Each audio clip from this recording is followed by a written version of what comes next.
awo koro wajira kitala ka tanyere Allahu akbar sawla ki ni yemko ni sengami ko wasre bi do nyede ni tembo yeti sengami ko naam koro jugube mo no dokelo ani ma chesirlo na able ayo o de kama do bi do ko ala kana jugu dese ala kana jugu se mo la haketu ayo awo alaka nan dese jugula alaka nan diyan juguma bamono kote awa fote ni dire juguma able o ye ko chane ibulu able o kuma fuko ala kana ndan juguma o fofana ko ala kana desan jugula amin o koro fana ti dore ni siri jugula koro wajira ka foko ale fana deseri la Allahu akbar o koro wajira ka foko ma chanyi bulu able awo ni ko wala ni jugu desera mo wala ni siri jugula o yo ko nyane di bulu ayo ko jika bo kaptani flenga ciye o chen able ni jibona jibe flene kono na le bona fengere suka ka jiwere suka ka kono Allahu akbar onga ni flene chira able wi akobane de akobane o de kama ni ajase na mokwala afsiga foko kodo chene ko sa kotigele chene yable Allahu akbar ya fam yome wala ni mogobe ko mina anga jatemna ke an yere kun folo abla ko ko bisiga sobe ka dangarke iyere bakuna nam kana dolula Allahu akbar ya fam ibulu fen chene ko so yere ko chene ayo mais bamono e kuma kelen bomba fo ko fram faje ko ni flechira bi kala meni daga chira ti kalande o yoko ni daga chira ko ni flechira asika kala o yoko ko meni daga chira abanando kodo be able mo wala nolu channel lu ska glan Allahu akbar nolu channel lu glan misali ni chere muso bara nyona ka si haga doma nam kele kera mo wisi ke ko bu fara nyanka sika dola sigi bu sala se ngala damne mo ni balmo bu sika fonyu konko nam kuma do bulu fendo be no lu fu defuna mi sika chen nga bu sika glan nam o be jati flenchi le ne abe ni flenchi la kala nga ni daga chira ko balen o koni ko bane kala tombo e bamono ko o bi daga o bi adama de chene fo able akbar ala ka ngishuma ni e bolu fenchi na iba glan nam able nga ni re chena do gele rola o ta chene mo ni glan mo ni chene tidle glan na dlamano o goni ni ala daga sibate ka foko ni yemo ni chene ad karsa boro adama ni ayre ke kechugo nyuma sira kan pew ka chen nam alo daga chile de ayla akbar umene aywa o de glan bleu ni ala daga sibate sika dola mo khalla di sugo glan bleu mo ka bol sugo glan nam ika kroni sugo glan parce que akorba na jogoy ayu donc ni mo korba jogo mi yable o kuma ka chane akuma ga jam aklo daga de chile wa ka san jogo mani kasan sonde ni amba do ni e mo ko sa o ti man vere chene e jelendu o daga de chile afamu bismillah ala nan biye ala misay nam septembre kalo klem ko ani sawa solo samba fla ani mwani kili nam malika yera mahoro andu sajedo o amita siblake ka nyashi mauma munu tura jamana kuma boli kelela kadamne yera mahoro fosisa nam amita siblake ka nyashi uma ani kata siblare funa ke mauma ala ya kuna wolo di munu manni halsa ba chesiri mana nga foti munu mi halsa jamana ko chesiri nyumala nam o ami do ku yala ku me ubarala amin ya rabbi munu ira fana ta nyumana ala ka akli manduma amin ka do ko malinyi ambeje ko malinyi antai siga dola o ko sore tana ni malinte jien kono ya o ango jatemne angana fasonci aywa awo angana ke ngere kan ire kono fara anga jamana engla iba bo jamana nyemawe ne ko bamano ko faraba mi ci bejedo mais cross kala wala donc biblu de ñi jamana cross kala o ka ke mali furu mi ci ko te ko faraba mi ci bejedo mais cross kala bala de o che olu ya kolosi baye ko krengana nyana colonel Ashimi Goita o ka jate menake hala ba ketawla arabi hagli jigi kunungo kudo kera kati ka fo Ashimi ni ayra ka hakilla do hakilla aka falendo ala kunungo yekuna fo lo bebali iye ni ortemte ko mo wala tita ashmika interview sonta amani abla na kilo te kunymaye ame démocratie de kono naam ame jamana kono jamana menye yamura di ka fo kuna fundi boni kuna fundi sira ko chaya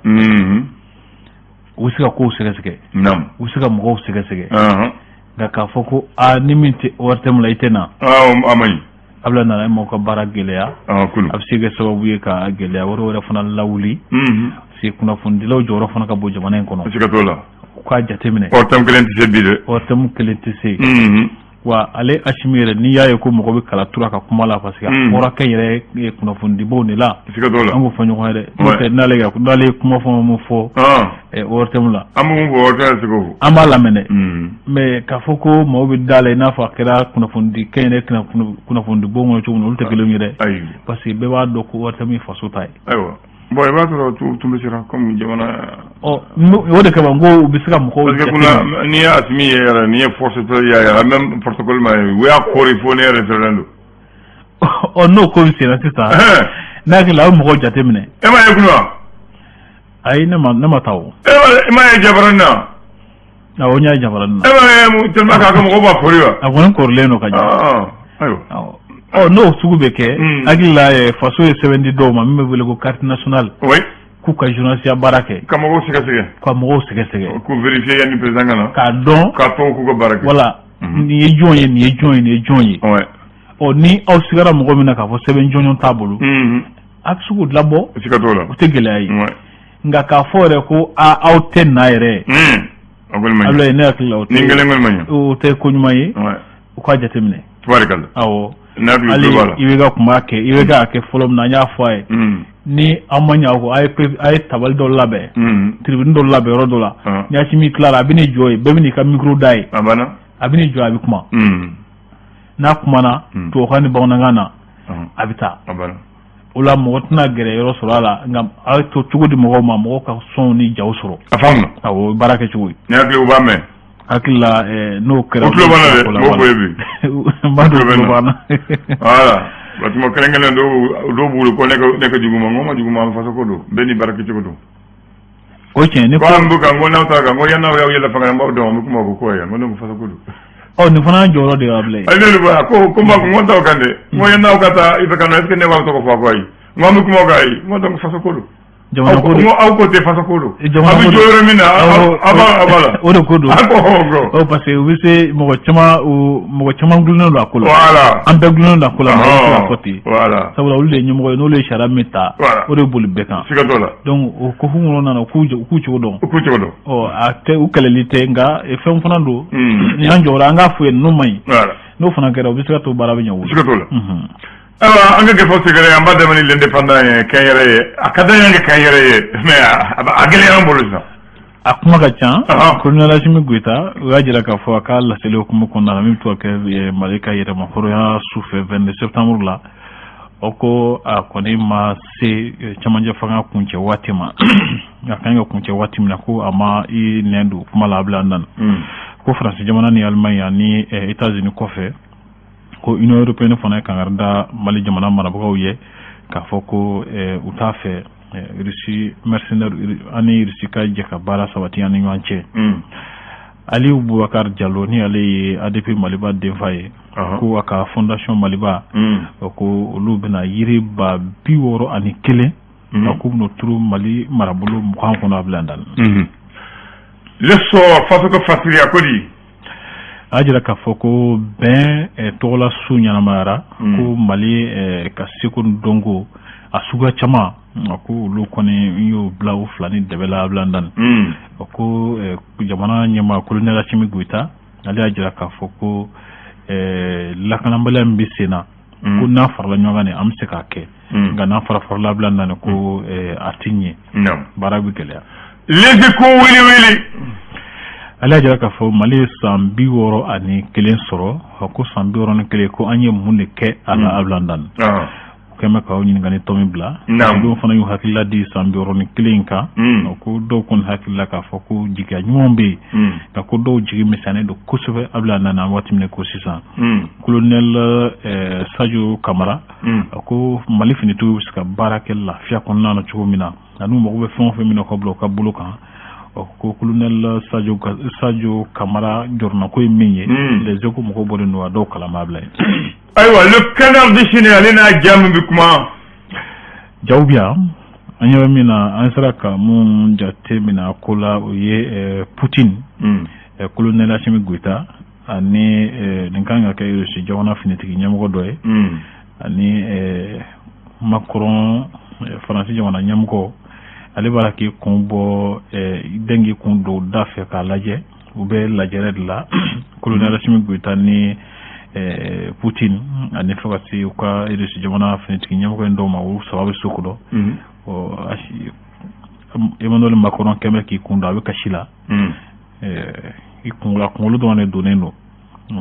memi talike Assimi ale konna jira ka foko Vlad Anjibika wasa kaseka Francini diadusu genga bo malikono ko Vladimir Putin funa jira ka foko kalo horo kono ko tirudu sunu ba manchuye ko ako kuma be ba malikono peu memi talike finitigi nyemo ko jira ka foko ni ko bekera abuluda chukula ko malire bina ban francika kana oninga yirusika kanta bo ko la watimna Emmanuel Macron kema ki kundu dafe avec kashila ko alako Assimi Sadio Camara ku ye ale janfa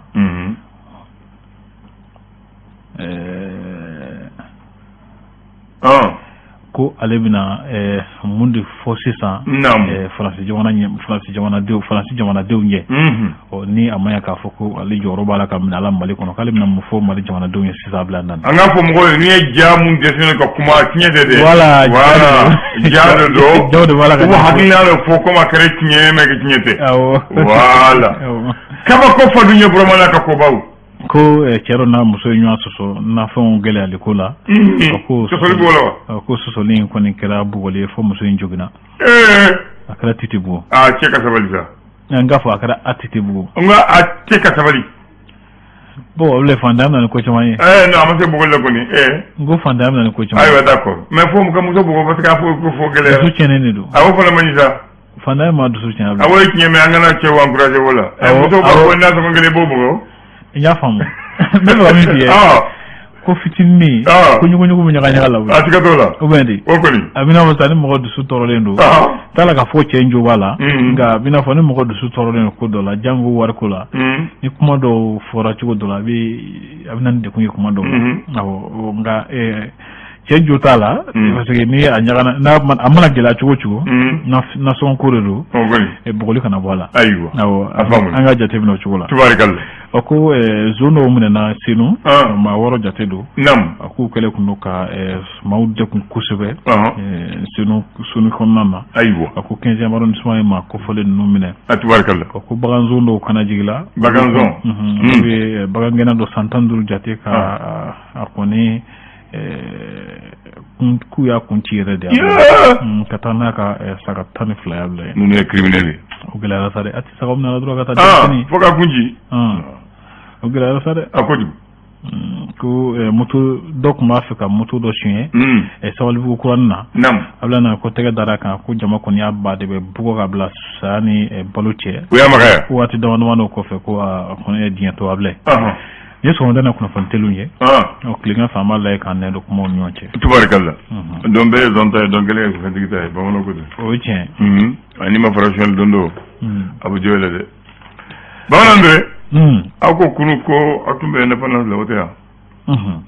ko mali e horonyata ambi sambi woroni kelena sambi saba folo ko na horonyata sabbe saba folo wo ko ni 22 nyanga de 22 mila vende non 22 mila vende 22 kareba don selikera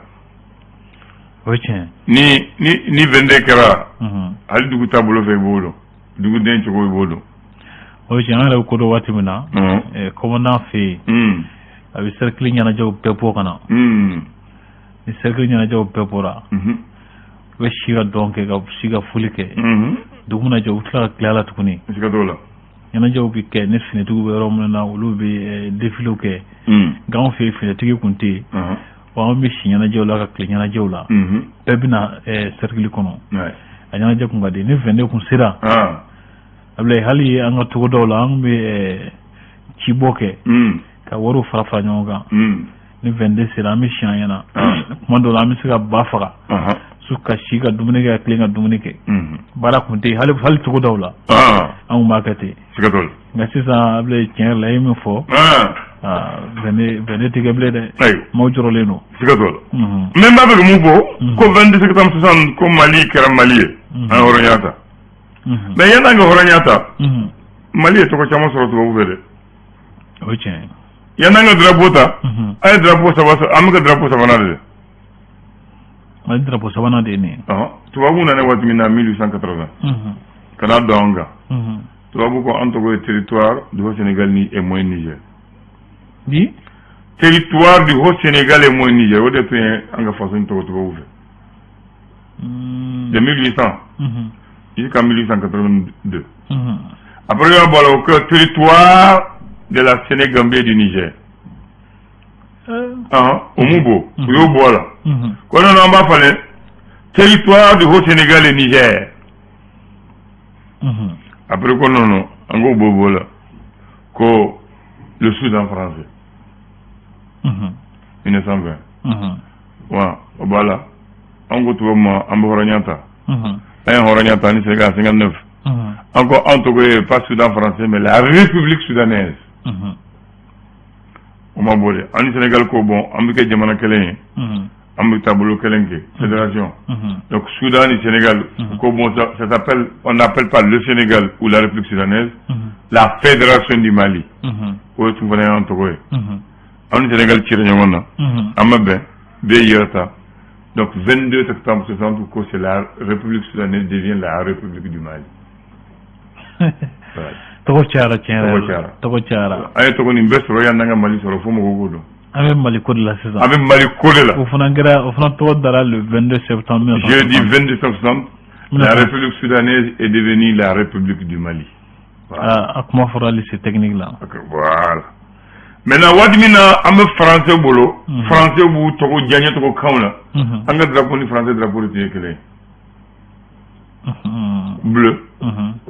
blanc rouge an ni France drapeau mun b'an cɛ dɔgɔnɔw ka cɛbɔ ni yirimɔgɔ ni o de tun bɛ jɛman na o don de tun b'an ni France cɛ an ka drapeau ni France drapeau tun bɛ kɛ jusqu'en 59 bleu blanc rouge yirimɔgɔ ni b'a cɛ la dɔgɔnɔw ka yirimɔgɔ ni o de b'a cɛ la sinon an ni drapeau bɛɛ ye kelen en 59 an ni Sénégal ye an ka indépendance ta an ko an bɛ fédération kɛ an ye bleu blanc rouge kɛ an ko sisan an ta ye vert jaune rouge yirimɔgɔnin bɛ France ta la an y'a bɔ la an y'a kɛ an ta la donc o de kama an ni Sénégal drapeau ni y'a ye o bɛɛ kelen fédération cira waati min na Sénégal le ye drapeau ta ko bon an bɛ yirimɔgɔnin ta la an bɛ loloni kɛ an ta la Mali ko bon an kɔni tora yirimɔgɔnin fo le 20 janvier 61 c'est le 20 janvier 61 que assemblée ye drapeau décret bɔ an ye loloni bɔ a la an y'a kɛ binkɛnɛma ko sanujigima ani blême. On dit pas, les gens disent jaune, c'est pas jaune. Dans le décret, on dit c'est vert or rouge. Vert or rouge. Sanujima. Sanujima. Bingenema, sanujima, ani blême. Voilà. Ou bingenema, ou anga yirifew, anga kungo kono. Ko yira ka fɔ ko an ka jamana tɛ saheli jamana dɔrɔn tɛ. Voilà. Yiriw b'an fɛ kungo tu b'an fɛ. Kungo t'an bɔ sɛnɛ. Sɛnɛ fana bɛ kɛ. Bon, Sanuji. On était l'un des pays les plus propices en or. Sanou de Tebambola, Ambes Sanou Digné de Khalibi. Troisième producteur d'or en Afrique. Donc, Angodougolo Nafolo, ou de Ori. Sanuji me Dougolo Nafolo de Tamasien. Mais Blima, ko ye an ka mɔkɛ an fa an'an fa cɛ mun y'u ka ni di k'u ka joli bɔ faso ye k'u faso kuma bɔ o de ye bilenman ye an ka joli olu ka joli kaburu an ka hakili jigin olu ka saya la voilà an ka drapeau filɛ nin donc mɔgɔw fo mɔgɔw ko don donc tɔgɔ caman ta man na drapeau sɛbɛn mais an bɛ drapeau nin mais an ka drapeau nin a ye kɔrɔ dɔ le 20 janvier 61 voilà maintenant monument de l'indépendance bɛ place de l'indépendance bɛ 22 septembre 60 il y a place de l'indépendance qui au détail en fait commune 3 là mais mɔgɔ tun mun don sira tun bɛ de mais monument de l'indépendance fallait ajou